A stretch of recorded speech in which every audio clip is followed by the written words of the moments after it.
and gentlemen, call to order. Let's all stand for the Pledge of Allegiance.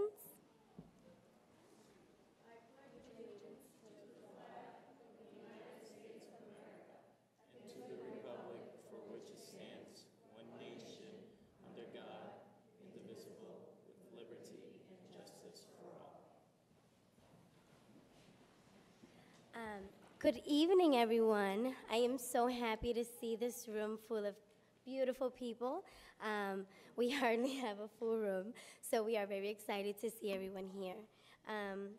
So for starters, I'd just like to remind my fellow school committee members we are not commenting or asking any questions during this meeting. This is strictly to hear the public and the needs and the questions and concerns that the public has. And for the community members that would like to speak at the podium, state your name and address, and you will have 4 minutes. I will keep timer up here. Okay, so let's see, what do we have next? We also have a translator, Iroska, if you can raise your hand. If you need translation services throughout the meeting, Iroska is amazing, and she will be here to help. And so I'm going to defer the next topic to Mary, and she's going to talk about school choice. Thank you, Madam Chair. School choice for the 2018-2019 school year. Under Massachusetts General Law 76, Section 12B, every year the district must decide on whether or not they will be a school choice district. It is always part of the public hearing. The vote will not be taken tonight. It will be taken on March 29th. I recommend, once again, this year foregoing being a school choice district so that we can continue to have seats in our classrooms for our Chelsea students, our Chelsea residents. To become a school choice district means that we are opening up our borders, our boundaries, to any student from any city who can now register in our schools. We don't have the room in our school classrooms to be a school choice district. So once again this year, I am recommending that the school committee on March 29th take a vote of no to not be a school choice district. Are there any public comments regarding school choice? Alrighty, so let's move on to the FY 2019 budget, and I'm going to defer it to Mary. Excellent. I'm actually going to move over there to say my introductory comments.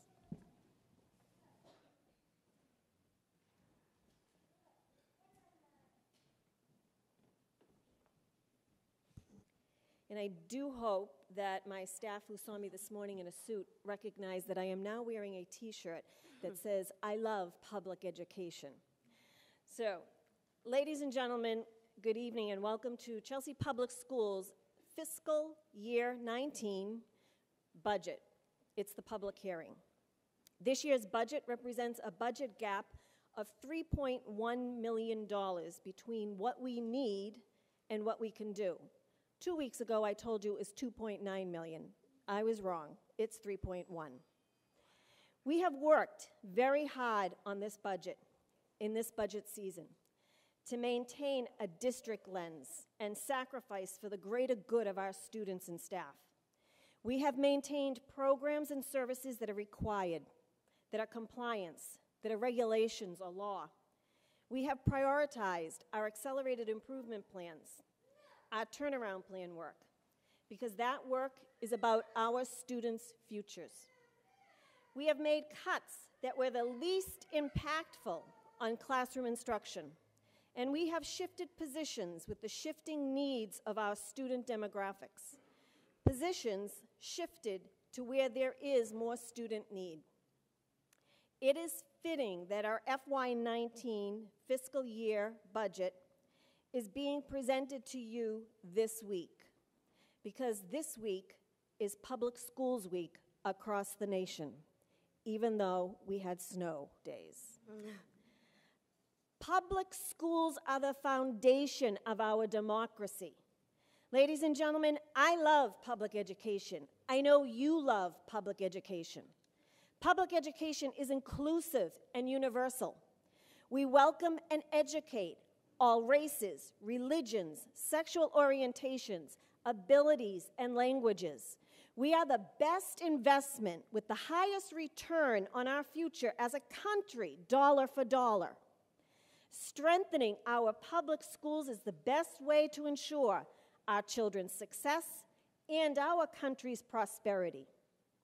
And yet, sadly, we find ourselves in a time and place where we are not willing as a society, as a citizenry, to invest in public education. Each year, I come to you with a budget that is failing more and more to meet the complex needs of our students. Each year, I come to you with a budget that fails to provide an equitable education compared to public school children in wealthier communities. Each year, we, these educators, teachers, administrators, paraprofessionals, clerks, all here tonight, are being asked to do more every year with less and less. Providing our schools with the funding that is needed for our children for the next generation is the civil rights struggle of our time. I ask you, will you join me in this civil rights struggle? Will you join me in our quest for social justice? We need now, today, to have the courage to stand up for public education. We need to have the courage to face our federal and state leaders and demand that the definition of adequacy in education, especially for our children in urban communities, is no longer a fluctuating dollar figure annually. I ask you to call or email your state legislators to restore to Chelsea this year the $300 per student rate in the economically disadvantaged allocation, an amount that will provide Chelsea with over $1 million more in our budget for this year. Call or email your state legislators to support Senate Bill 223, an act modernizing the foundation budget for the 21st century, which will begin a 7-year incremental and fairly paced structural fix to the foundation budget formula. Because if the foundation budget formula was implemented today without even adjusting for inflation since 1993, but simply giving us what is promised every year in the formula algorithm, such as 100% charter school reimbursement rather than 47% reimbursement every year, Chelsea would have an additional $17 million in its budget. Call, number 3, or email your congressional delegation to stop at the federal level the continued prioritization of privatization, as well as stop the elimination of federal grants such as Title II, Title IV, 21st Century, and other cuts proposed in President Trump's FY19 budget. Eleanor Roosevelt once said, "Courage is more exhilarating than fear, and in the long run, it is easier. We do not have to become heroes overnight, just a step at a time, meeting each thing that comes up.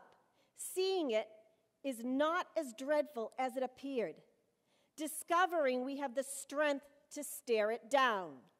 I ask that each of you have the courage, alongside me, to take the next step and stare down the inequities.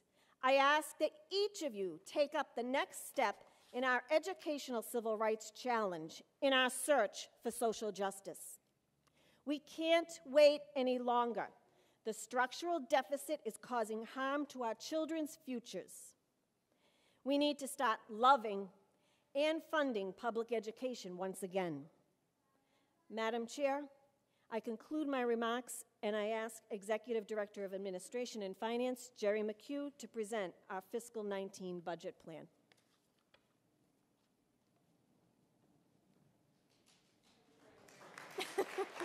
Thank you, Mary.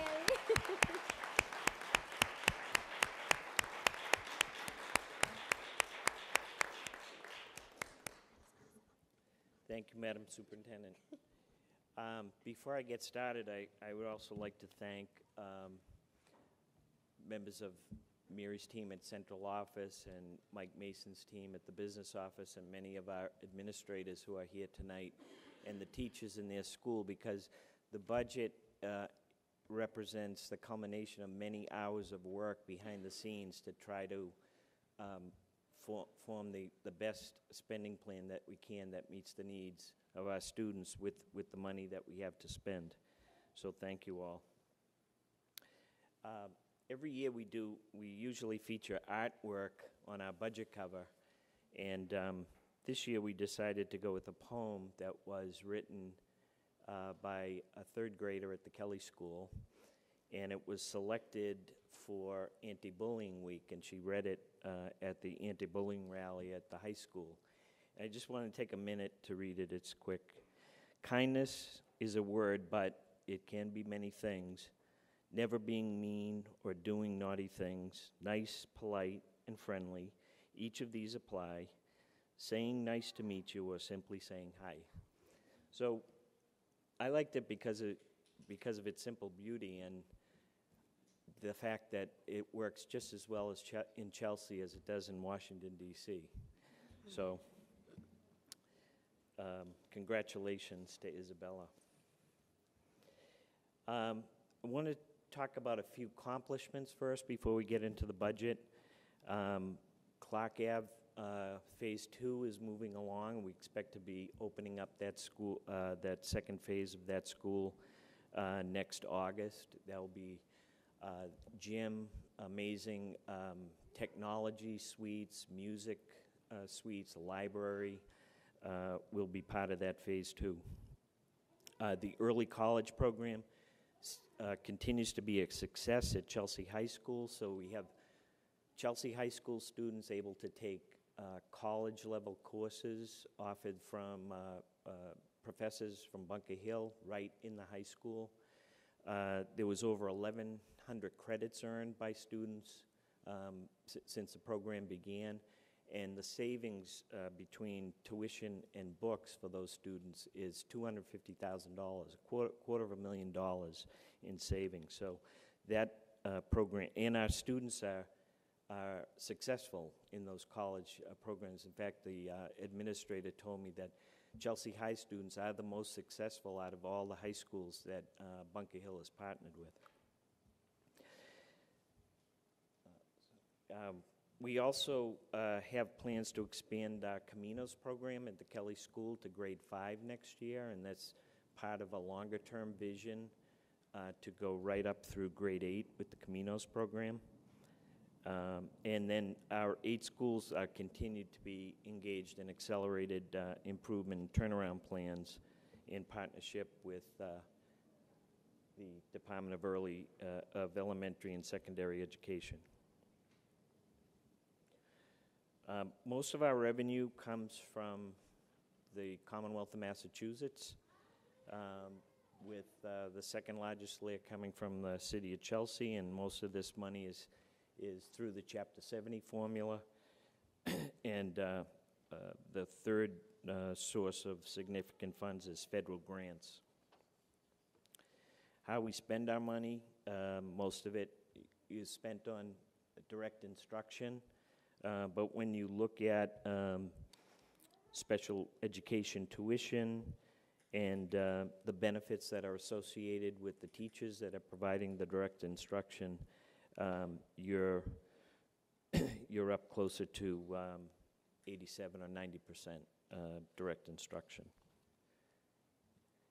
Our enrollment trends are somewhat stable. We see a little bit of lower growth in kindergarten over the past few years. Our growth at the Mary C. Burke complex is declining a little bit. We expect that to continue to decline. We still have higher enrollment growth going on in the middle schools, and most of that is high enrollment growth formally at the complex moving up into those grades. And the high school remains pretty stable. And we do continue to grow in charter schools as Excel and the Brooke Academy are still expanding their programs either up through high school or through K through 8.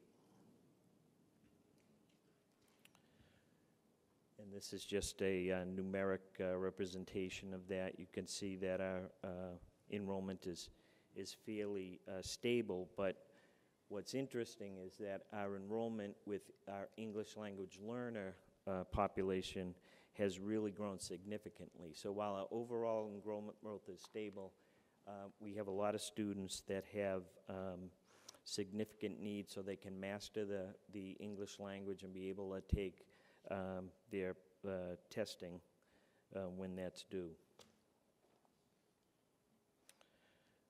We expect that our class sizes will be right around 25 to 1. We did make some adjustments, for instance, to expand the Caminos program in grade 5. That had the effect of increasing our grade 1 and grade 2 enrollment slightly, but it also had the effect of decreasing our grade 5 enrollment. So that was good.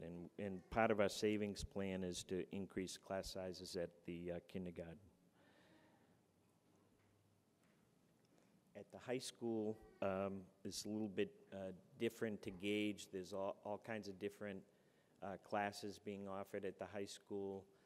Some are advanced placement classes or honors classes, and these tend to have lower enrollment. And then you have freshman English, freshman math tend to have higher enrollment. But we do see pockets of low enrollment in some of these curriculum areas. This, I think, is a good stat for Chelsea because we are beating the state average in classes taught by highly qualified teachers and teachers licensed in their teaching assignment. And a different way to look at, when we look at class size, we're talking about how many students are in a class in front of one teacher. But when you look at all the teachers we have hired in the district, that ratio is much more aligned with the state average for student-teacher ratio. And that's because Chelsea likes to break their students into small groups, and you've heard the superintendent talk about the tiered response to instruction. So we have teaching specialists, we have tutors to help students that have gaps in their learning. So though at different times during the day, the class sizes become very small when we break students into small groups. This is a chart that shows how the Chapter 70 formula comes into play and how the extra money the city gives us comes into play. So on the left-hand side, we have the first two blocks that represent Chapter 70. So a big piece of Chapter 70 comes from the state, and the city is required to give us a portion of what the state requires us to spend. And then on top of that, we can get additional city contributions. So the city's required to pay for certain things that are outside of educational spending, like transportation and crossing guards and certain high value capital projects. And of course the city has given us more money than they're required to over the last few years, and we're asking them to do that again in this budget.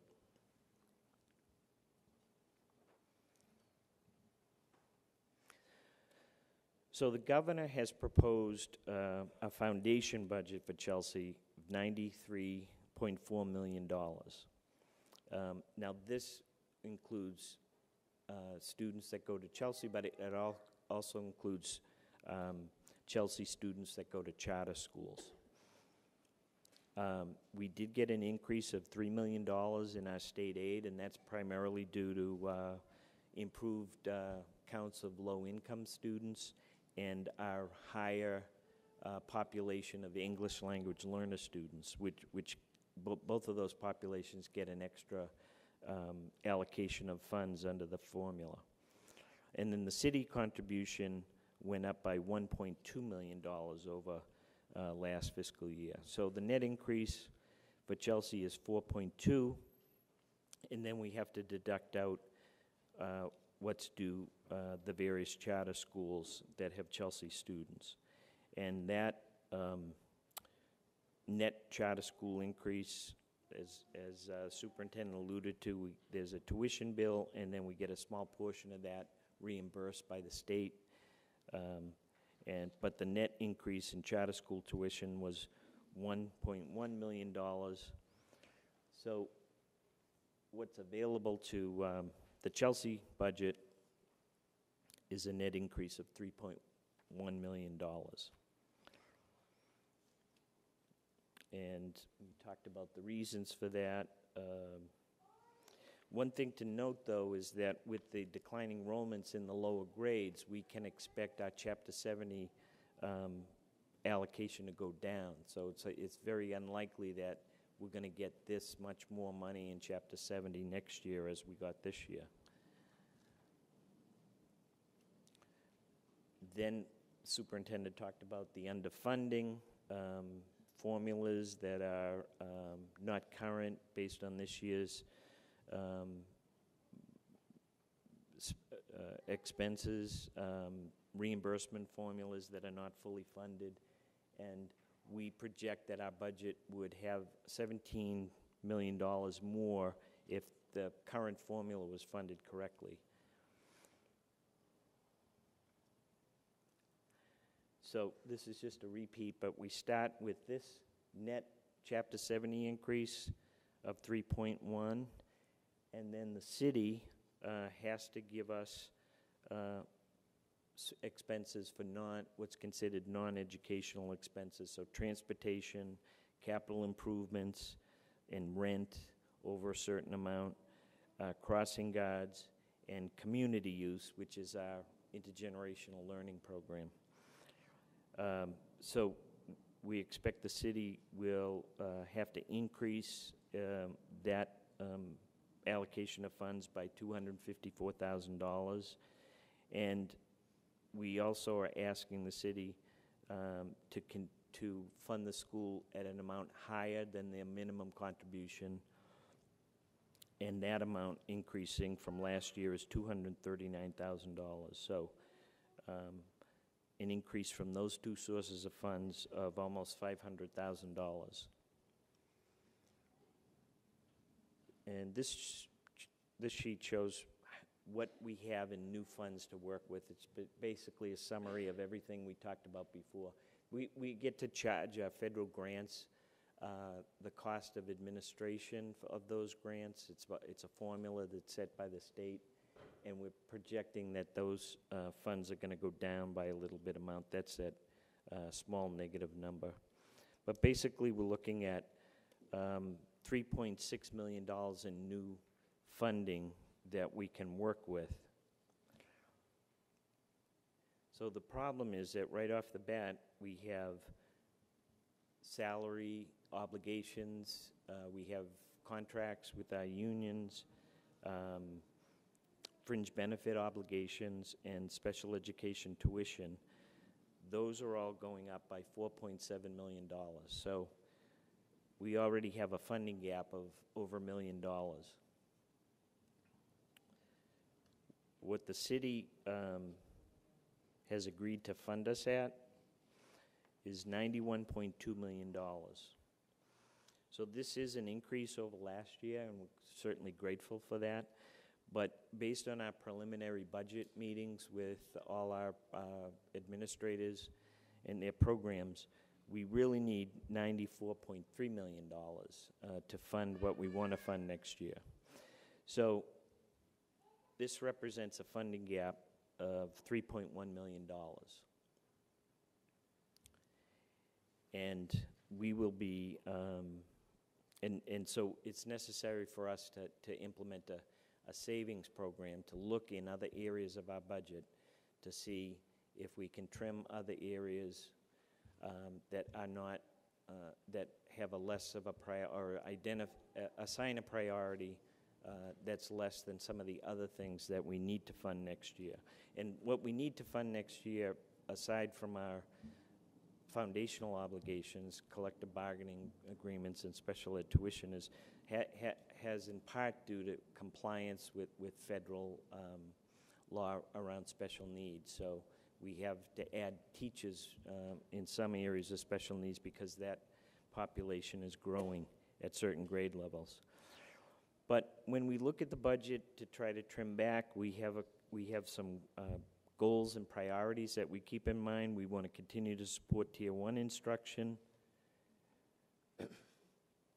continue to support work on our turnaround plans, manage our class sizes to align to the funding formula, so we're getting money based on an average of 25 students per class, and if we go lower than that, which we can, but that means we're taking money away from other areas in order to fund that.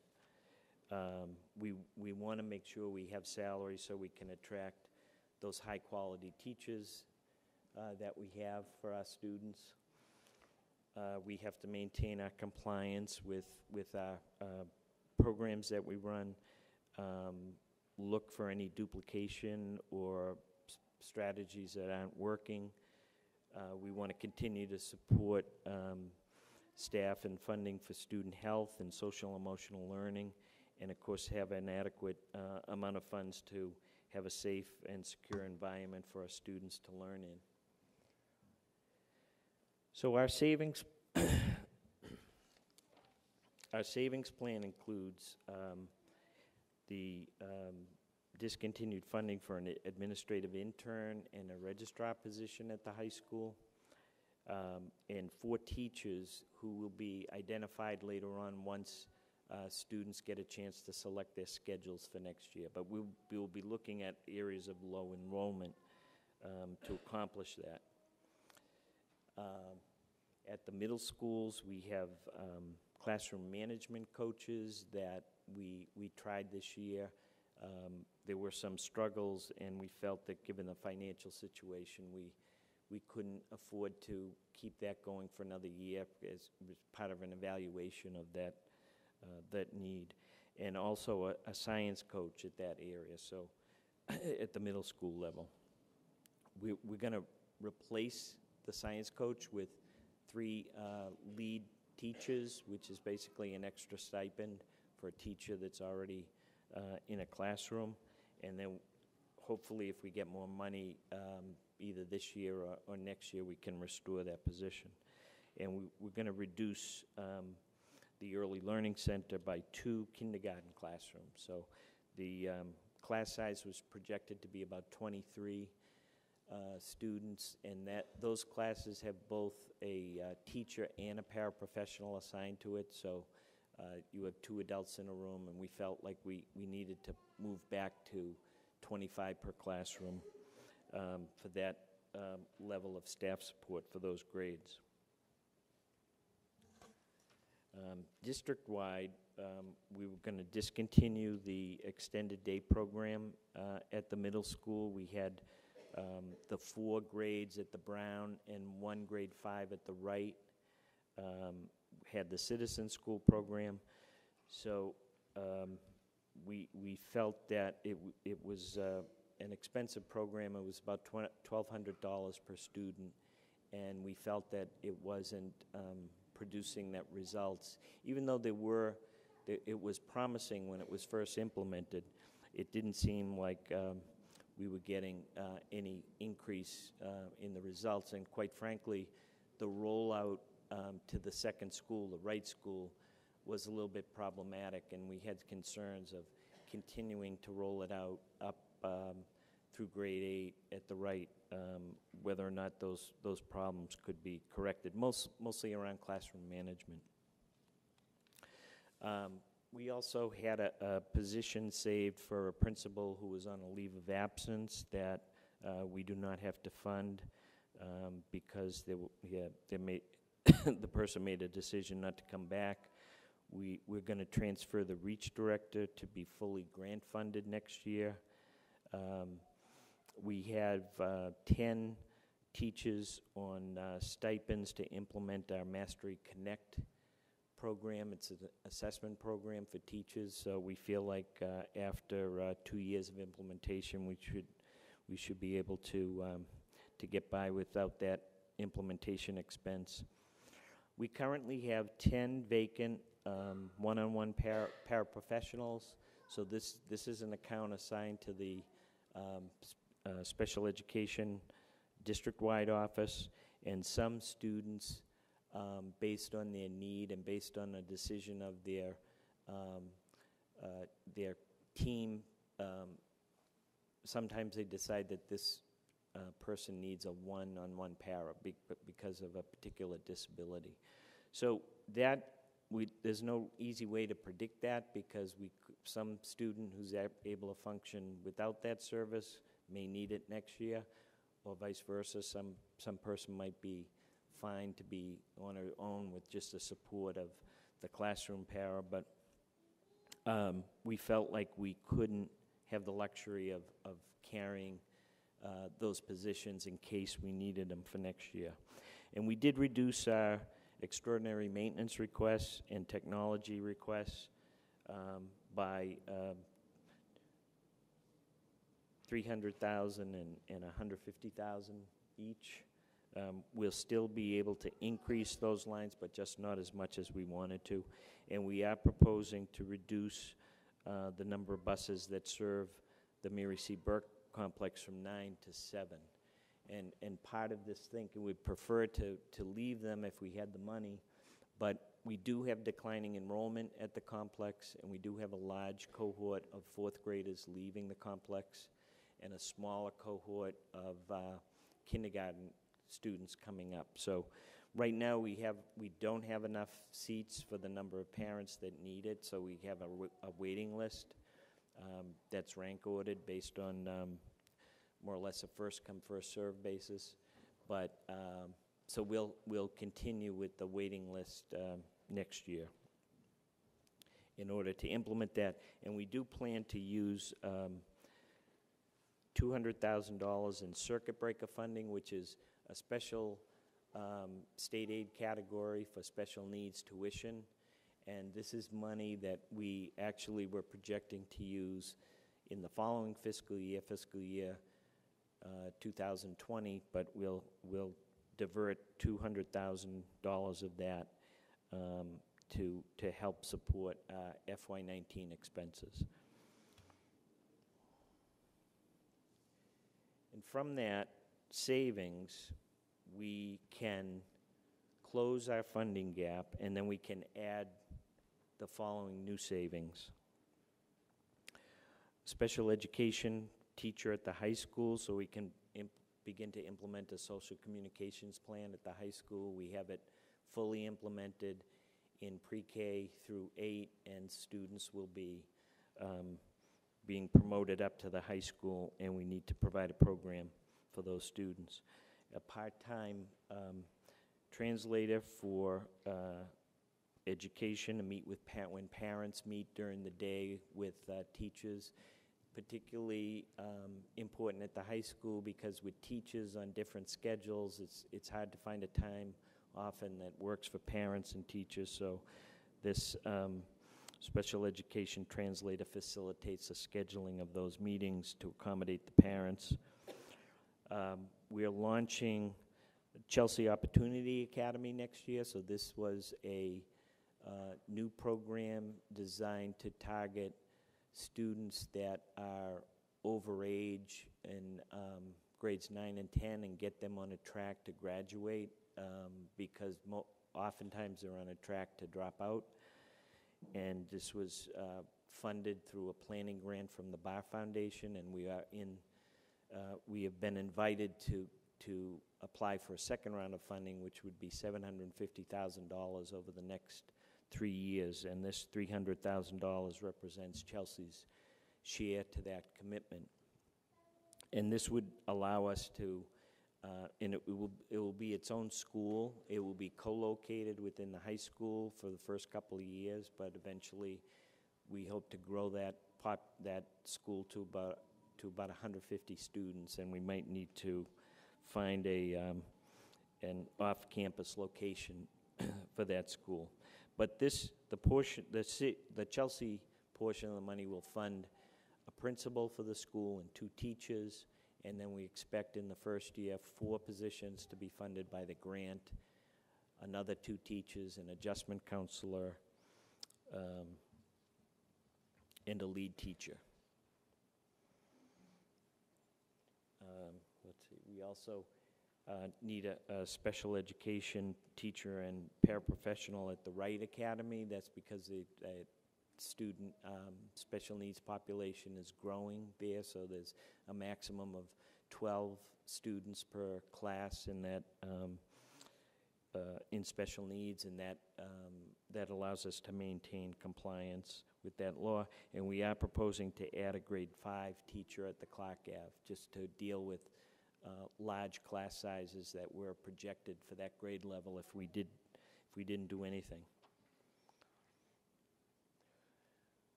I'm going backwards here. We also have plans next year to create an English language learner program at the Clark Avenue School. So right now it's completely housed in the Brown School, and this is, as you saw from that slide, this is a group where we've had large growth. So with only having that once, we have 2 schools at the elementary level. We have the whole Bridge Academy at the high school for these students, but at the middle school, we just had the program, the one program at the Brown. And we were really hamstrung during the construction to try to do anything different. But now that we have the full building coming online next year, we're going to have extra classroom space to be able to create this program in the Clark Ave School. And with that, we will hire a English language learner teacher coach to particularly help the teachers at the Clark Ave get their program running and being successful. I also talked about the science leads we intend to implement, and a history lead. We have new history curriculum coming online next year, and so the history lead at the middle schools will help teachers implement those new standards. We are also proposing funding for the high school and middle school vacation programming. So for the last 2 years at the high school, and this year for the first time at the middle schools, we're running a Sontag program, which Superintendent and Assistant Superintendent Kent has talked about at school committee meetings. But this is a unique program in that it targets the best teachers to come and work the February vacation and the April vacation to get students ready for their MCAS testing. And preliminary results show that it's very successful. And then we also need a special education teacher and para at the Early Learning Center at the kindergarten level, and that's due to the number of pre-K students that are going to be graduating up into, promoted up into kindergarten next year. In addition, with the addition of the Phase 2 building at Clark Ave, we have to provide funds for an additional custodian and security monitor at that building, along with about $160,000 for utility expenses at Clark Ave when that new building comes online. We also were required by the state to have a licensed teacher or formerly licensed teacher who is retired to test students when they come in to register, to gauge their English proficiency, to see if they need to be assigned to an English language learner program.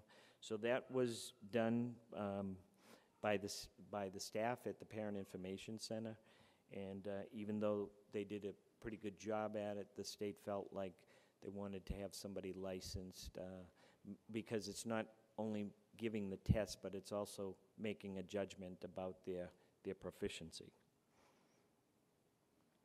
And also we have some transitional expenses for the central office. You've been briefed on a number of retirements that are going to be coming up over the next 3 years, and this provides for some transition time to onboard new people at the central office.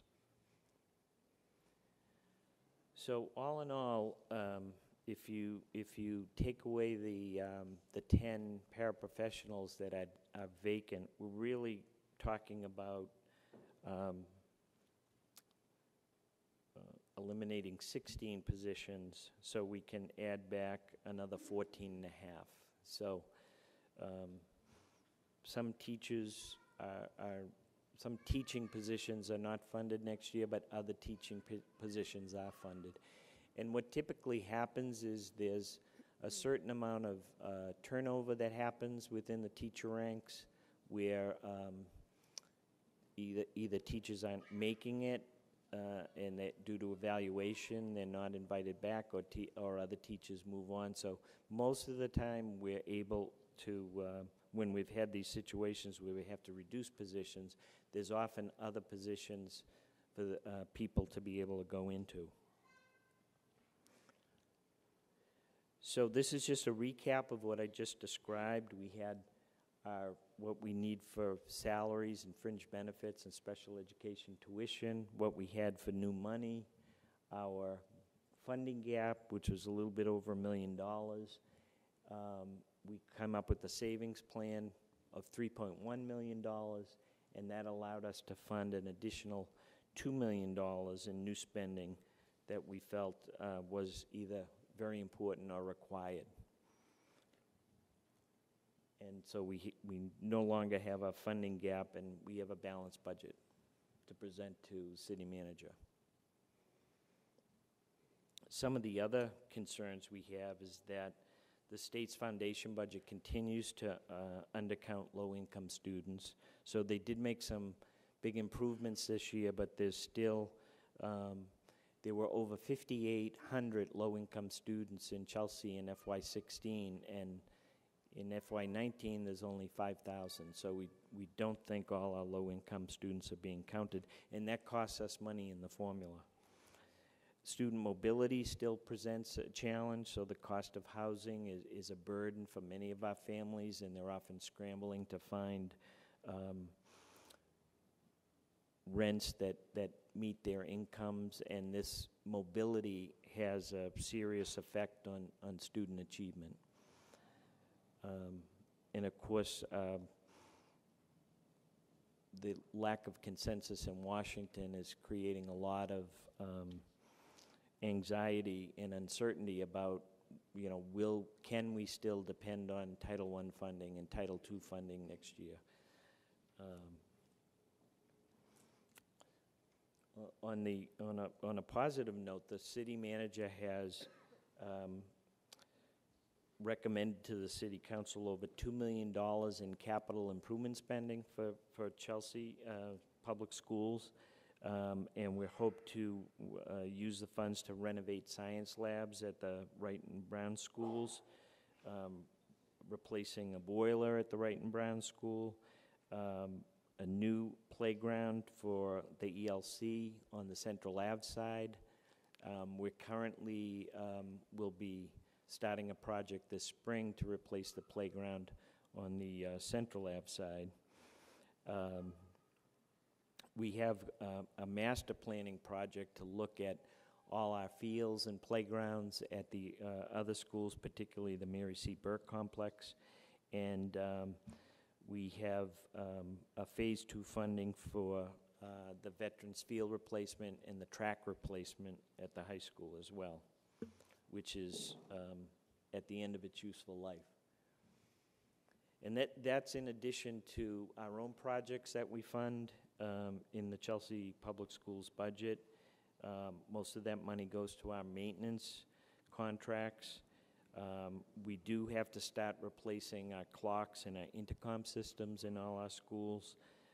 One of the downsides of having brand new schools in 1996 at every grade level is that everything is breaking at the same time. So it creates some, it can create demands on that extraordinary maintenance budget. to make everything work. But we do want to start a clock and intercom replacement. We want to maintain our school security and access control systems, and we will be beginning to replace school furniture at the Wright and the Brown. Just some other notes. We talked about the Caminos program expanding to grade 5.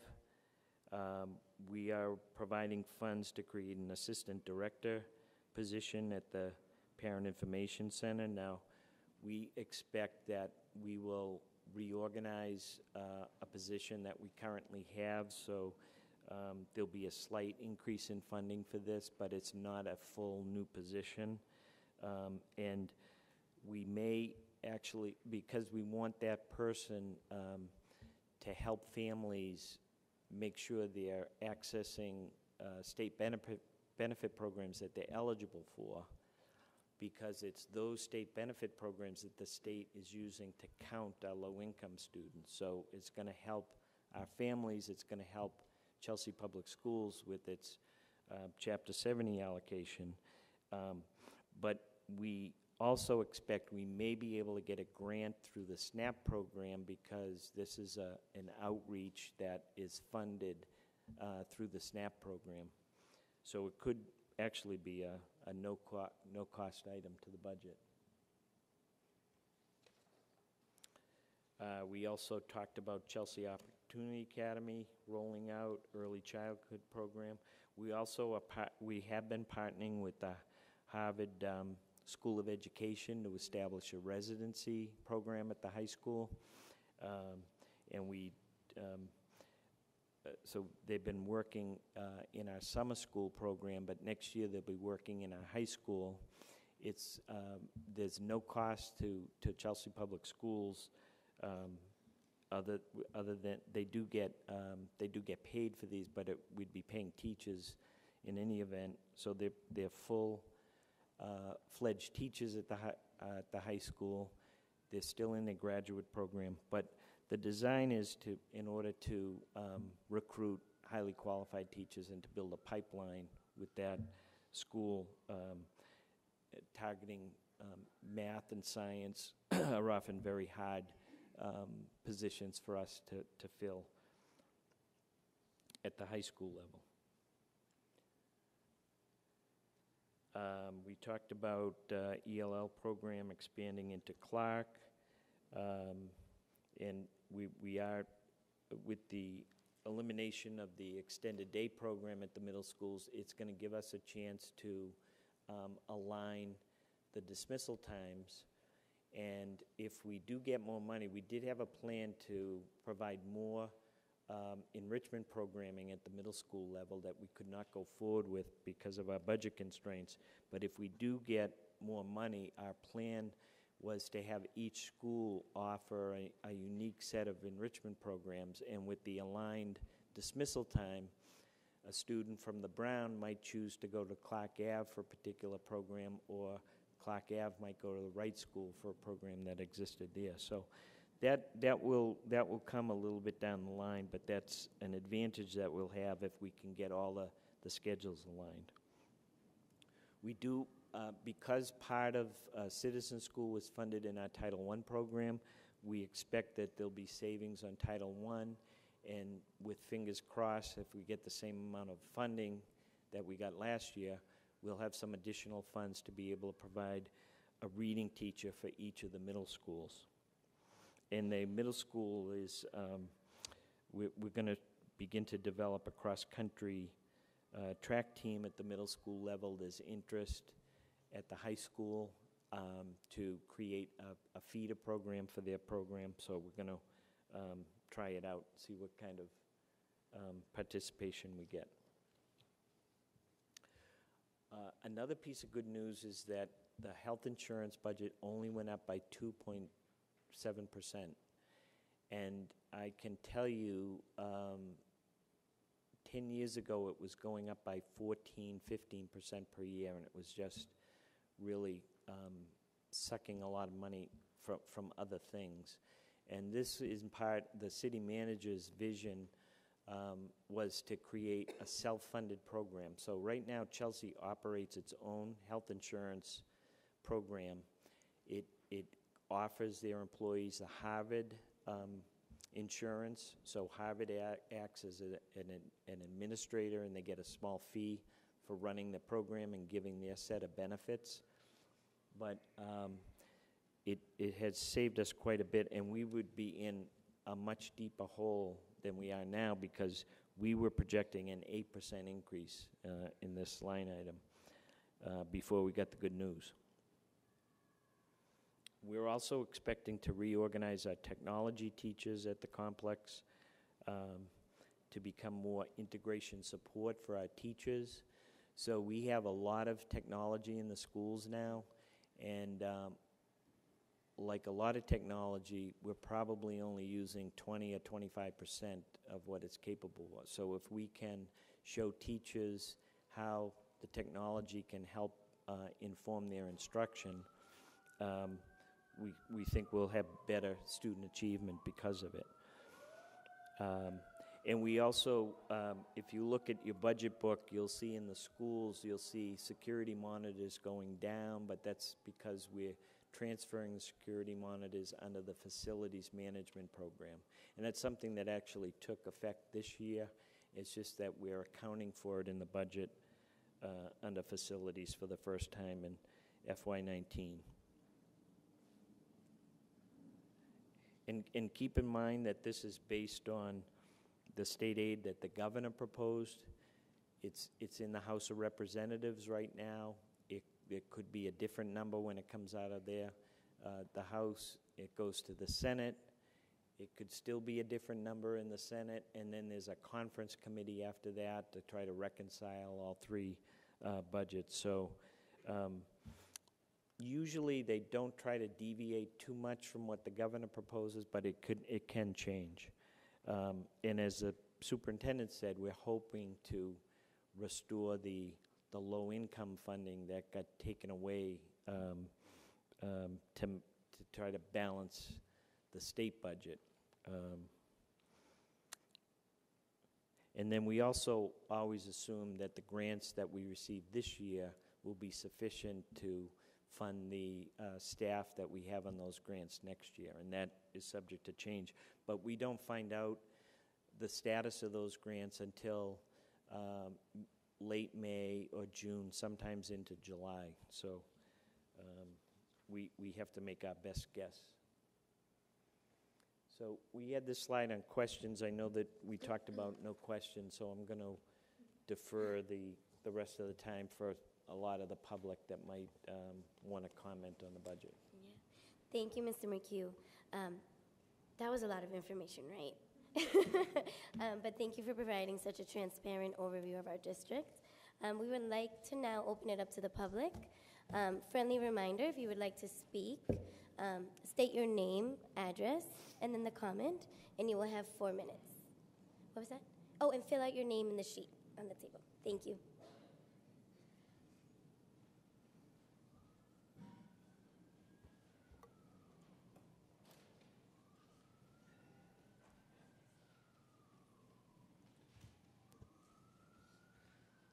Hi, everyone. My name is Sam Baker. I live at 3 Ganji Terrace in Woburn, Massachusetts. And I'm the vice president of the Chelsea Teachers Union, and I'm a teacher at Chelsea High School. CTU president Don Debeningo expresses his regret that he cannot be here himself tonight. He's recuperating from surgery. I just want to take a moment to express my concerns about the proposed budget and to suggest where political action should be taken to address both the long-term and the short-term reasons for the lack of adequate funding for education in Chelsea. For the short term, the City of Chelsea has made some significant investment into the city's schools, and I appreciate what they have provided to this point. However, we need more. Currently, the City of Chelsea has a certified free cash reserve in excess of $34 million.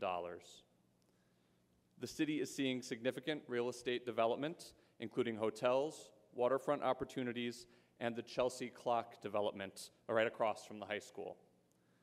What is the purpose of all this development and investment if it isn't going to support the educational success of the students of Chelsea? To quote City Manager Tom Ambrosino, We have had to avoid the temptation, which often happens, we have to avoid the temptation, which often happens in Massachusetts municipalities, of looking at the school department as just another department competing for limited resources. Instead, we have to consider it as our co-equal partner in managing our community better. Longer-term solutions to this budget problem require significant changes to the way that Chapter 70 state aid is allocated and calculated, as well as adjustments to how poor and undocumented students are counted. I'd like to thank Dr. Burke for her activism on this issue. The Chelsea Teachers Union welcomes the opportunity to work with the school committee and Dr. Burke for advocating for changes at the state level. However, as I noted, that is a more long-term solution. To close, I would like to provide one more quotation from City Manager Ambrosino. He stated that we shouldn't look at the funding for the school department needs as a burden. Instead, it is a pure investment. I'm asking the school committee and members of this community to help to lobby the City Council to release more funds to the school department for this fiscal year in order to prevent the cuts to this proposed budget. Thank you.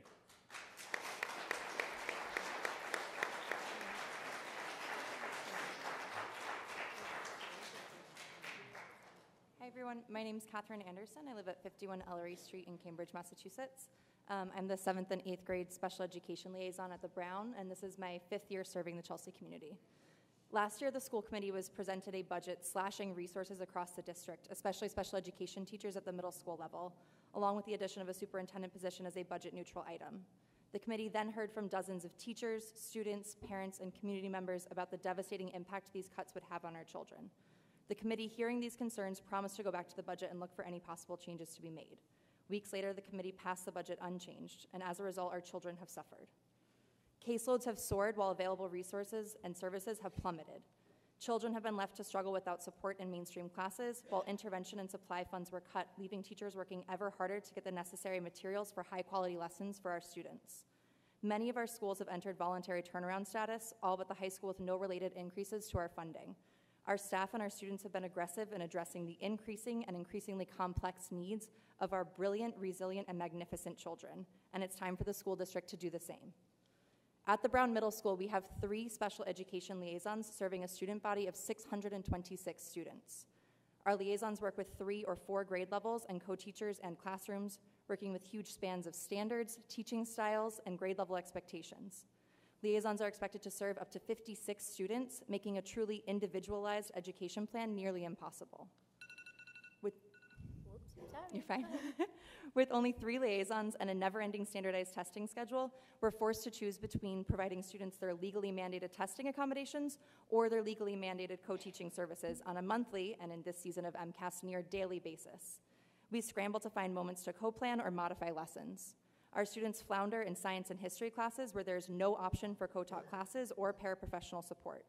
Our most vulnerable population, ESL students with disabilities, have access to 0 co-taught classes and are denied even the support of a paraprofessional. We're hesitant to even identify ESL students with disabilities because we don't have the resources to serve both their language and special education needs. This bar was established when the Brown lost a position 2 years ago, and I'm afraid it's now being used to justify ballooning caseloads and decreasing services across the district. The Clark and Wright lost 7 co-teachers last year and are regaining 1. The Brown lost a liaison 2 years ago and has yet to regain it. Our school psychologists have already completed nearly 100 evaluations each, and we haven't yet made it to April break. Our special education clerks are tasked with more paperwork each year. The high school is losing special education administrators, putting their work back on a teaching force that's been reduced. This year, the district proposes cutting 10 vacant paraprofessional positions that could fill gaping voids in our special education services. Positions that could provide some access to support for our students in science, in history, for our students pushing through so much to learn English while navigating a disability. With each of these cuts, we limit the services available to students. Each time we drop this bar, we use it to justify teachers bending over even further to provide our students with the education they deserve. Yes, it is unconscionable how underfunded special education is at the state level. However, the school committee cannot pass this cost onto our neediest students. Our students deserve courageous action in the face of a reprehensible school budget from the state. The school committee must rewrite the budget to expand special education personnel. Last year, we did not act to support our students with disabilities. If we truly welcome and educate all students, we have to take a stance now. Thank you.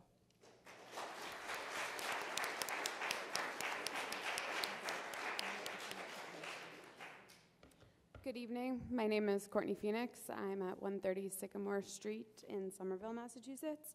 I'm also a Brown Middle School teacher. You're going to hear another one. We're quite passionate folk. So good evening. My name is Courtney Phoenix. I'm an 8th grade mainstream science teacher at the Brown Middle School. I want to give you a personalized view of what our days look like. To give you context for my classroom, I do not have a co-teacher or paraprofessional support in my room. There's just one special education teacher assigned to my entire grade, and she supports both 7th and 8th grade special education students. As a result of last year's budget cuts, we have just 3 full-time special education teachers to serve over 600 students. I want to highlight that figure again. 3 full-time special education teachers, to support 600 students. In just one of my science classes, I have 30 students. Of these 30 students, there are 4 students on IEPs and 1 student on a 504 plan. There are 5 other students that are either level 2 or level 3 English language learning status. That means 1/3 of my classroom requires accommodations. Accommodations are implemented, revised, and implemented again by the only adult in the room, me. In these current conditions, I am unable to fully support the needs of not just my ELL and special education students, but all of my students. I try my best daily to engage, to scaffold work, to differentiate, to accommodate, to make my room a safe environment, to support emotional needs of students, all while trying, well, to teach science. I dig into my own pockets for science supplies to keep students curious because we are not offered the funds for such supplies. If that isn't already enough of a challenge, my 8th grade students need to be prepared to take the Science MCAS in May. And I just learned moments ago, we are losing our science coach, a role that was created just 3 years ago and is crucial for teacher support and alignment across the middle schools to properly prepare our students. Our students are going to high school underprepared in science, an MCAS for which they have to pass to receive a high school diploma. This new budget plans to cut 10 paraprofessional positions that are deemed vacant. These positions cannot be considered vacant when classrooms desperately want, but more desperately need these paraprofessionals. Classrooms like mine. Brown Middle School does not have the capacity for additional support in science or history. Imagine what these added positions could do. This is my 4th year in Chelsea. I am a proud Chelsea teacher because my students are loving, compassionate, and wildly curious. However, I am saddened that at just 4 years, I am somewhat considered a veteran. I've seen teachers, good teachers, come and go. This is not because they do not care, but because in their time in Chelsea, they need to be their own support when they couldn't find it from leadership. They cared too much to see students let down when we could not give them what they deserved. We cannot retain good teachers and good leaders when each year we receive less and less while needs grow. As teachers, as leaders, we make plans. We are ambitious. We do what we can with what we have. We join teams voluntarily and take on unpaid roles. But we cannot build success on hopes, dreams, and words alone. We need the funding.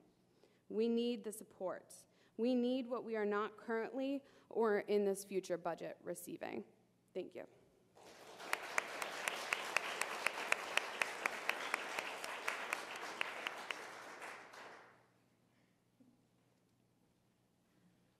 Hi, my name is Sarah Lindberg. My address is 47 Rosedale Road, Watertown, Massachusetts. Again, my name is Sarah Lindberg. This is my 3rd year at the Brown Middle School. I teach history to 5th and 6th grade level 1 and level 2 English language learners. To give you some background about our ELLs, they have a wide range of previous school experience. Some were lucky enough to have consistent formal education in their countries. Some were not so lucky. Regardless, their families come here for one reason, for better opportunities. For some, for a sheer sense of security and safety. The ELL department has grown and strengthened in the past few years in Chelsea, and for that I am grateful. I am honored to teach these incredibly resilient children. Day in and day out, These children come ready and excited to learn. I want to take this moment to speak specifically about the special education resources that are allocated to these students. With a wide range of learning experiences, a lot of differentiation has to occur in our classes, and it happens because of the dedication and passion of our Chelsea teachers. However, some needs are not met, by no fault of the teachers, but because of a lack of resources. I have one student in particular this year who does not have the literacy foundations in his first language or English. To be more specific, the alphabet. This is a student who went to school in his country since he was 5. He has been with multiple hardworking colleagues of mine, all who have tried practically every teaching practice in the book to help this student learn the letters. His mother requested services here. We have reached out to everyone who will listen. We need support so we can support the student. Unfortunately, the student has not been evaluated despite ongoing advocacy from his teachers and family, and as a result, he is not receiving what he needs. Another student of mine was lucky enough to get an evaluation. He now has an IEP. Sadly, he is not getting the special education services that, as required by law, he should be receiving. These students and their families are coming here to the United States in the hopes of receiving better opportunities. Those opportunities that they dream of will not become reality until we can provide all students with the support that they need and deserve to thrive in their new home. Thank you.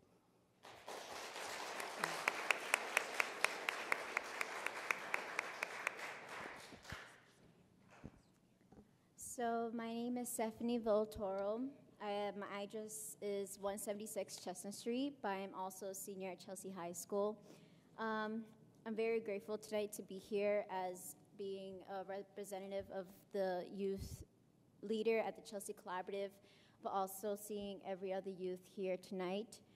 I come here tonight to speak upon an issue that is close dear to my heart, which is special education. My mother, who raised 5 children on her own, had a child that was born with autism. I am determined that my little brother Christian is receiving all the support at home that he needs to be safe, happy, but most importantly, given all the attention that he needs so that he can know for himself that his voice matters. I believe every child here in Chelsea has a voice, and I hope I make them heard after I say what I have to say tonight. Although I wish I can hold every special ed child's hand, but for tonight, I'll be holding my brother's hand. It is clear, and correct me if I'm wrong, that for the special education department, the formula chapter 70 states that they were still underfunded $7 million. Because of this, I'm disappointed. I know as an urban community, we can only do so much, but as witness of attending Chelsea High School, all these special ed students are stuck in one room every day besides other activities that they're meant to do. I can't speak on the other schools here in Chelsea, but it's sickening how there's not enough support or programs that these children can branch out to the world and be as one, and also to be just like everyone else. What has the school system done since then to help the special education programs to be stronger, to have teachers and especially parents of these special needs children to have the resources and the support that they need in order to help children just like my brother Christian? I, as an advocate, a very strong advocate on education, can speak upon millions of other situations that I have experienced throughout my 12 years of attending Chelsea Public Schools. Even though I'll be leaving next year to college, but as a concerned sister and student, I want to advocate for those who do not have the voice to speak up tonight. Please do not push away these children. Support them and make them feel like they're worth fighting for, because I know I'll continue to fight for my community's education. Thank you.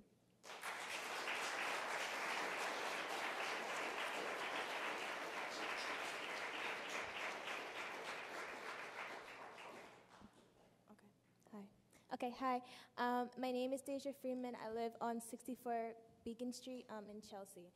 I am here on the behalf of the Chelsea Youth Commission and also here on the behalf of the leadership group of the Chelsea Collaborative. To be honest, I do not attend a Chelsea public school. I'm not going to stand here and take the honor of saying that I go through what the kids go through in Chelsea High School. I do not. but I have friends that I care very deeply, and I have siblings who will be going to Chelsea High School in the next couple of years, and I am deeply concerned. As a kid, I was lucky enough to be able to have enough activities to make myself stand out to colleges. Excuse me, Sorry. I apologize. Could you speak into the microphone? Sorry. Because it's difficult for us to hear. Thank you. Is this good? Yep, perfect. Okay, sorry. But I was lucky enough to be able to attend programs such as the Youth Commission and such as the Chelsea Collaborative, enough to make colleges and to just stand out above the crowd. In Chelsea, that is very hard to do because I've met people in colleges and they look at my resume and they say, oh, she comes from a low-income city. Why am I looking at her application? She doesn't have much to show. But the moment they read all of the fun activities, all of the classes I got to do as a kid, and every single program that my school gave me the opportunity to do, they're just like, wow, she stands out from the most of the kids that I am looking at. In the Chelsea High School, I am noticing that there is budget cuts in a lot of programs. One program in particular is the National Societies Group, and I have been given a few complaints that the kids are not funded enough to get the scholarships that they were guaranteed to get. They have to create their own fundings to get their scholarships that are supposed to lead them into college. And for me, I find that very unfair because high school is hard. The classes are hard. The content is hard to follow.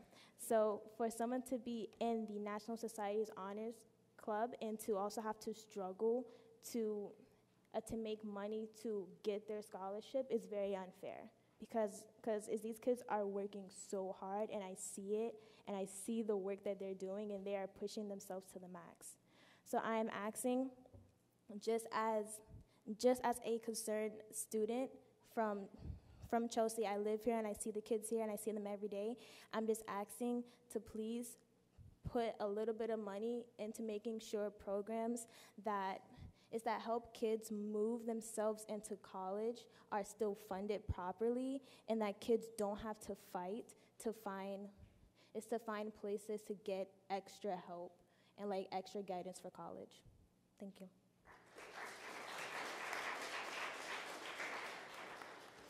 So good evening, my name is Gladys Vega. I'm the Executive Director of the Chelsea Collaborative. I live in 116 Clark Avenue. Y primero, gracias a los maestros que han dedicado su vida a la educación de nuestros niños. So first, thank you to all the teachers who have dedicated your life to educate our children in our community. This is not the easiest place to work in, especially when you have limited resources. And we understand that, and that's why we're here. We've been supporting this cause. I tell you that every city council should be ashamed if they don't increase this budget. And the voters of Chelsea should vote them out if they don't increase the budget for education. The public school system is in great need. We need whatever we can do for our youth. There's nothing in Chelsea that happens after school. There's not much. So education is our only vehicle out of poverty. If we don't have the perfect education system with everything named here, I don't want anything erased from what you're already providing, and I want all the new programs that you're proposing. So, the city councils, they need to vote in that $34 million. A few of those millions have to come to the school department. If not, city councils should not be elected into political office because they're not commitment for our youth, they're not commitment for our future. Gracias.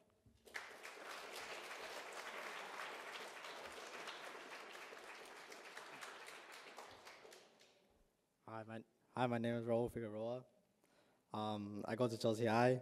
I'm a freshman, and I'm a Chelsea Collaborative member. I'm a youth leader there. And I think, and also I live in Library Street. Yeah. I'll make this quick, but I think one of the problems there is the guidance counselors. There's not that much guidance counselors. And I think guidance counselors, they help a lot. Especially with mental health. Mental health is not negotiable.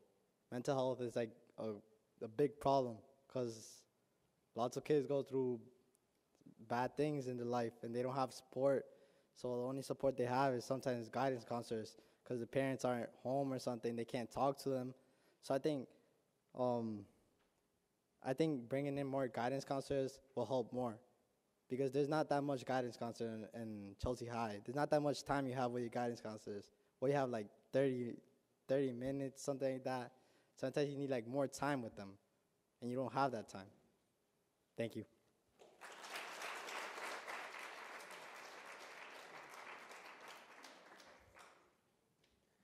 Hi, my name is Matthew Messina. My address is 19 School Street in Peabody. I want to thank you guys for taking the time to listen to me today. I'm a STEM coordinator here in Chelsea, and I'm here representing the curriculum leadership team. There were a couple of items that I wanted to bring to your attention. One is connected to something that somebody else has already said. The state and the federal budget is uncertain in these times, and much of the work that we do as curriculum leaders in the district is dependent on the state and federal funds. And so any advocacy that could be done to help to make sure that we continue to get those funds, it's essential for curriculum work here in Chelsea. We're proud of the work that we do. We do good work for the students here, and we need the funding to do it. As others have said, we feel like we're doing more with less every year. The curriculum is constantly changing at the state level, and so we need the funds to be able to deal with that. And so currently, we work year-round as curriculum leaders. We work long hours. We work weekends. I know that other people in this room do as well, but we really have to put more and more of ourselves into this, and we're certainly willing to do that, but at some point it becomes unsustainable, and any advocacy we can request to get more money from the state and federal government to be able to fund this essential work is very much appreciated. Thank you.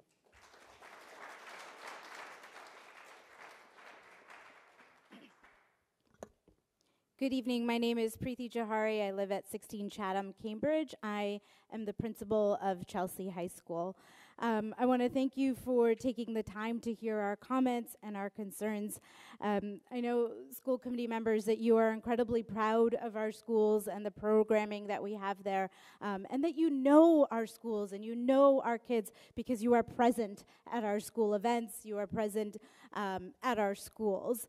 So when we say that public education is essential, that it's the foundation of our democracy, I think that's something that you believe and support actively. And you know our kids, all kids in public education have a lot of needs, and public education is a complex puzzle to put together. Our students here in Chelsea are particularly complex and are coming to us with gaps in their education, coming with the need to acquire English language skills, coming with trauma, and supporting their specific needs is complex, and it requires complex, innovative solutions. There's a lot that we're doing at Chelsea High School and in the district that I'm incredibly proud of. The Bridge Academy, which provides students language acquisition skills and content skills at the same time. It's not a you got to do this first and then this, but we integrate them.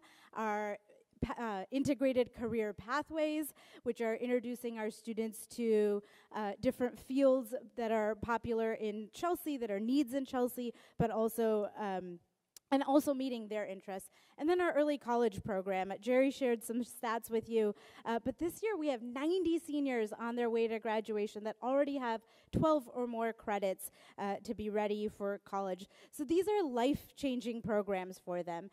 12 or more credits means 3 or more classes. They believe they can be successful in college. They know they can. They have that under their belt already. So these programs are intricate. They need your support. They need personnel, teachers, and leadership to help them be successful. So this budget represents the best we can do with what we've been given, but we are stretched thin. So what I am asking you for is your advocacy. Please, please, please advocate for our school, for our district, at the state level and the federal level so that we have more funding and longer sustainable funding. Thank you.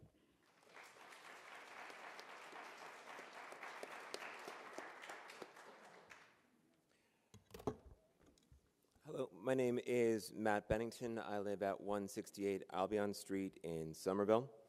I'm an 8th grade literacy teacher here at the Clark Ave.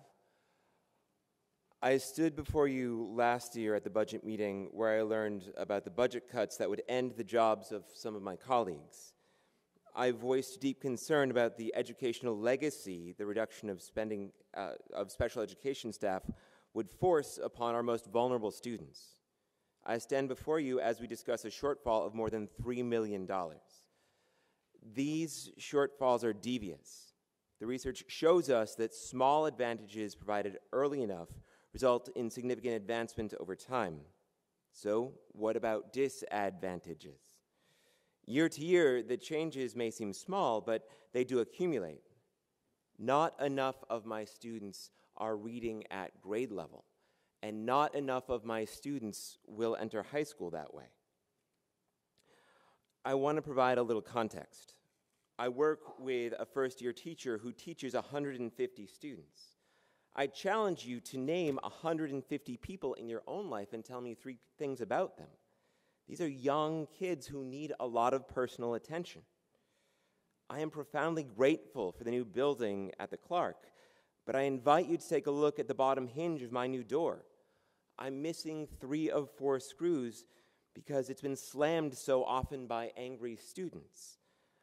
The fix will happen. I love our buildings and ground crew, and I embrace the social emotional learning work that my school is promoting, but I wonder why we feel that classroom management coaches who develop supports for the social emotional needs of our kids are superfluous. I am grateful for the opportunity to work in Chelsea. I almost died going to work last year when a tree fell on my head. I am grateful that the city inspected the trees around our other schools and cut down the dangerous ones. I am back because I believe in our mission. I was moved by Dr. Burke's tone in her opening remarks, with its refrain of social justice. This has been a year of public protest, a year in which I have grown more proud of my students' civic engagement, particularly those former students who are in the room with us right now. But is this the best we can do? We are stretched now. We will be more stretched next year, and our kids will bear the cost. How do we change the financial trajectory to get our kids what they need?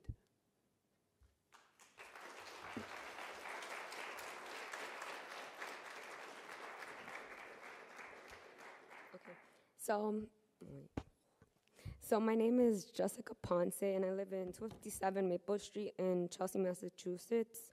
I'm currently a senior at Chelsea High School, and I also am a part of the Youth Commission. And over the last 4 years, I've been able to push myself to my limits alone, partially because teachers I truly cared about were snatched away from their jobs because of our budget cuts. Teachers should never have to ever worry about their jobs being taken away because of a number. I've seen so many teachers simply leave, not by choice, but because they had to. And this was last minute, but I believe that there's so much passion in our school, and it's amazing that our schools are getting fixed, but there's a bigger underlying issues. There's a bigger issue. In my advanced placement classes, we nearly have 35 kids in one class with one teacher. We all have the same passion. Most of us are first generation, and we are living our parents' American dream. But there's one teacher in my class, and that's a big problem because a lot of us aren't able to ask for help. And in that one class, I also have another advanced placement class in which the same students take the same next class, and the class also has more than 25 kids. Not because we can take the same classes a different period, but because we only have those classes certain periods. We can only take them a certain time. And as much as we wished we could book our whole schedule with advanced placement classes, we truly can't because we have to fulfill other needs that our graduation requirements ask for. But I truly believe that we need to focus on the students' needs more often and hear what they want because, yeah.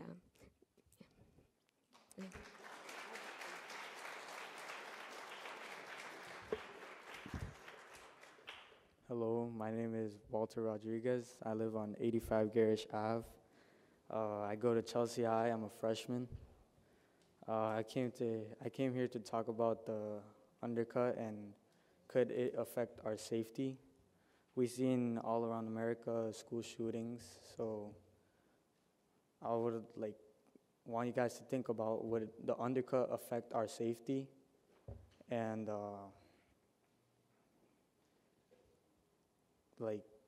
affect the security in our school, and that's it. Thank you.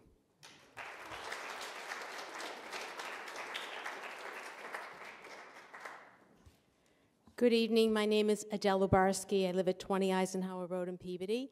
I am the principal of the Hooks Elementary School. I want to publicly thank all of the school committee members for serving the children of Chelsea. I commend you for each adopting a school and can tell you how much I've enjoyed getting to know Mr. Hernandez.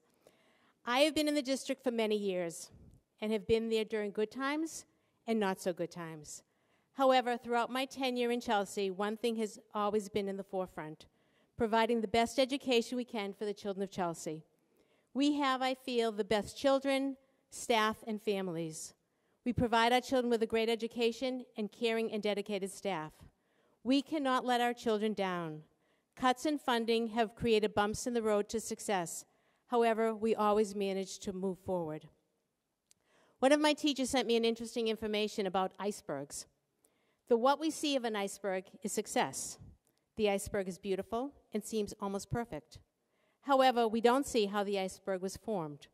What we don't see is the sacrifice. Success always comes with some sort of sacrifice. We don't see the persistence. There is no such thing as overnight success. We don't always see the hard work. All success stories involve a lot of hard work. At the Hooks School, everyone worked hard to reach and maintain a level 1 status. What they don't see is dedication. The dedication, devotion, and passion I see every day that has helped create an amazing school culture. We don't always see the failure or disappointment. I see how we may be failing and disappointing the next generation of citizens as we keep cutting and cutting successful programs. We need to let our legislators know that our children deserve to have the best education programs and services and that they will achieve success just like the iceberg. Thank you.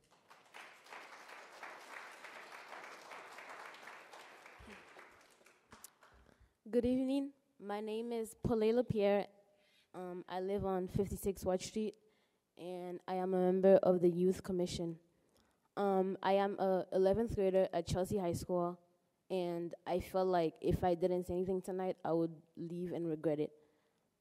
As a student in Chelsea High School, I can say that our students face a lot of difficulties that other kids in school doesn't face. And one of those difficulties is that when they leave the school, they have to deal with the fact that just because they're from Chelsea, they can't compete with other schools. So for example, like when they go to college, they look at their resume and be like, oh, you're from Chelsea. What are you doing here?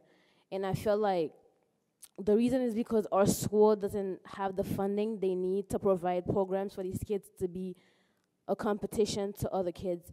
And I feel like if you funding and kids shouldn't be a burden rather than an investment, because when you fund for these kids, you fund for the future. And I feel like our kids deserve the same opportunities that other kids get from other schools. Thank you.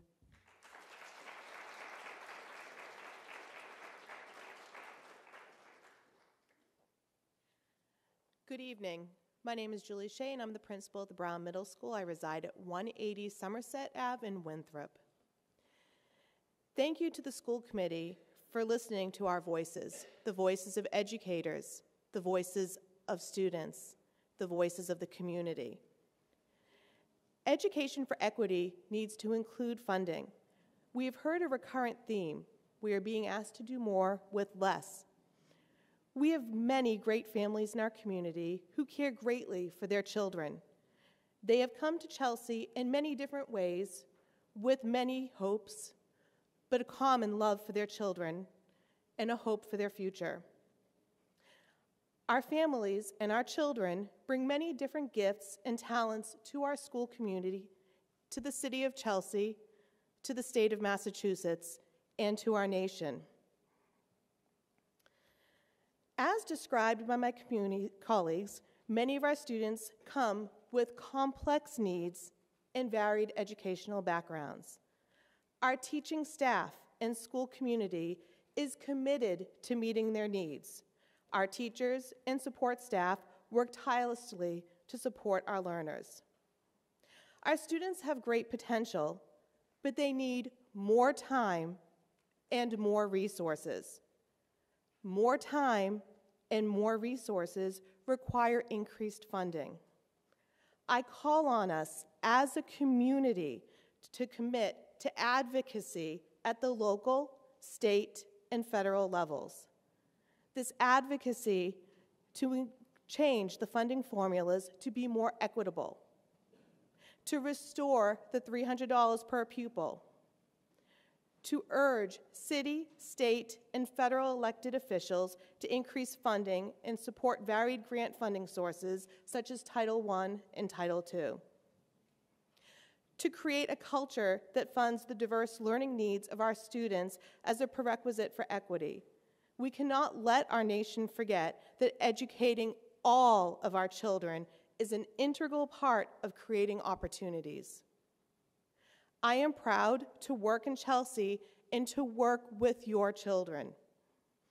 Please continue to advocate for our students with our elected officials, with your neighbors, with your friends, and with your family. And let me conclude by repeating what I said at the beginning. Education for equity needs to include funding.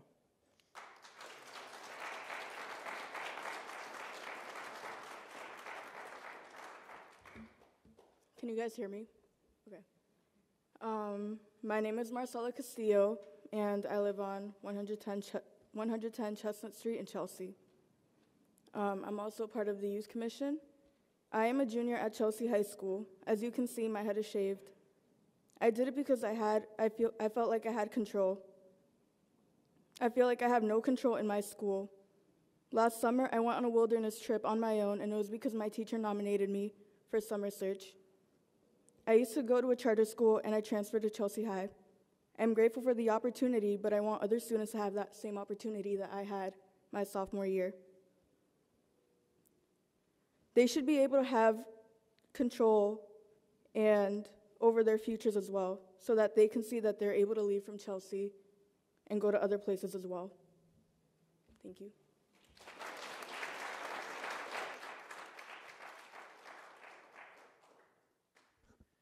Hi, I'm Pete Papavasilio. I'm the Performing Arts lead teacher at Chelsea High School, and I live at 49 Lindore Road in North Reading, Massachusetts. I've had the pleasure of teaching a number of I won't just say students, people here, and within the performing arts, and I was ready to make an impassioned speech for performing arts in general, but after hearing a number of other teachers from other buildings, it's true that that the situation we're in is sad, in that there shouldn't be competing interests when the number one thing we should keep sight of are our students' interests. So I just ask you to do whatever you can in terms of advocacy for re-examining the budget, and I know that you will do the best you can. Thank you.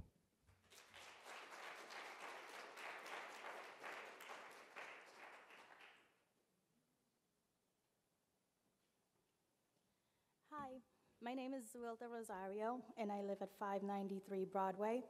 I came here today because I had the opportunity to review the budget ahead of time, and I saw that one of the major cuts was going to be 2 bus lines. And as a parent, that really concerned me because my son takes the bus to school every day. After hearing what everybody has to say in this room today, that's no longer why I'm up here right now. I came from the Chelsea public school system. I went to Suffolk University, and I work for a building in Boston, and I'm working with kids with adults who went to Ivy Lane schools. And I consider myself one of the products of the Chelsea public school system. And I truly believe in the system, and I want the kids who have spoken today to have the same opportunity as other kids in other cities. So I'm truly heartbroken to sit here and hear everything that has been said tonight, because as somebody who doesn't usually attend the school meetings, I figured the city was doing well. And it's heartbreaking to see that we're truly not, and I want the best for the city, and I know that we can do better. So I just ask that the school committee do their best and also try to advocate for the city, because our kids deserve better.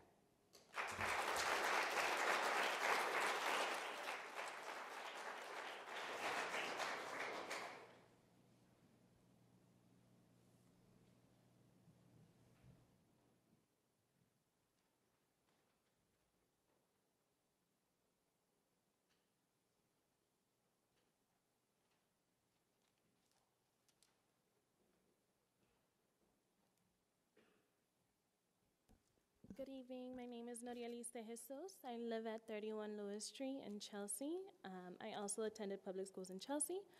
I have two children in Chelsea Public Schools. One of them goes to the elementary school, and the other one goes to the Kelly School. I also work at the Chelsea Collaborative. I want to also thank the teachers and the students who came up and spoke about how important it is for us to receive support from the state and funding to continue to provide education for our community. And I want to thank you for choosing Chelsea as the city that you provide education in. I want to reinstate that it's highly important that we continue to support mental health services and ELO classes. My son, for example, receives support in the elementary school, in the ELC when it comes to his reading and writing levels. I had struggled with him for the years that I had him in preschool, because many times they wanted to diagnose him with different labels, right? And when he got to the ELC, the teachers have found ways of supporting his learning needs, and he's doing much better now. And I am so thankful that that service is there for my son, and I don't know what would be the case otherwise if that service was not provided for him. I also want to talk about the number of cases or families that I speak with at the Chelsea Collaborative.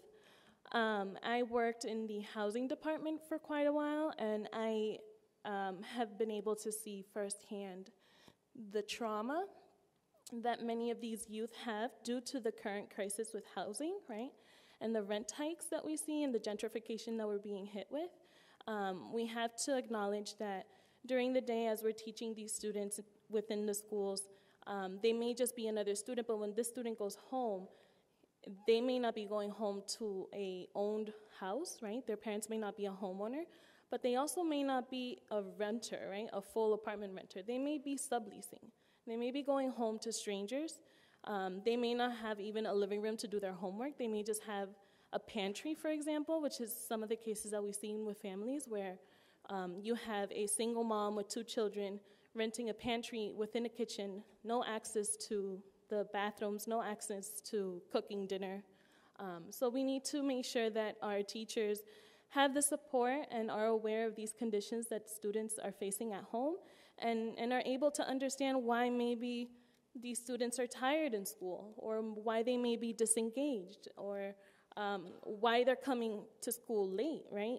If they're making a line in their own home to take a shower in the morning.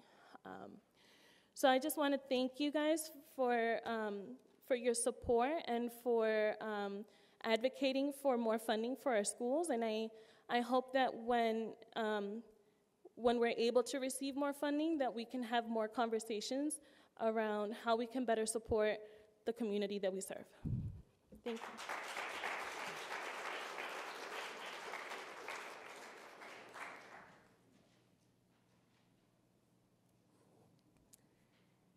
Any other comments from the community?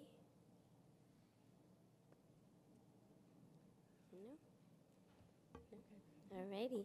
I wanted to thank every single one of you that attended our meeting today.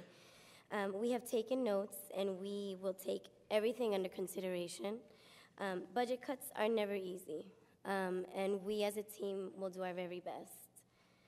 We will reconvene on March 29th as a school committee. In the meantime, please reach out to your legislators, city council members, neighbors, and really work as a community to push for more funding to address these issues. So, motion to adjourn. And so we need a second motion. Meeting adjourned. Thank you.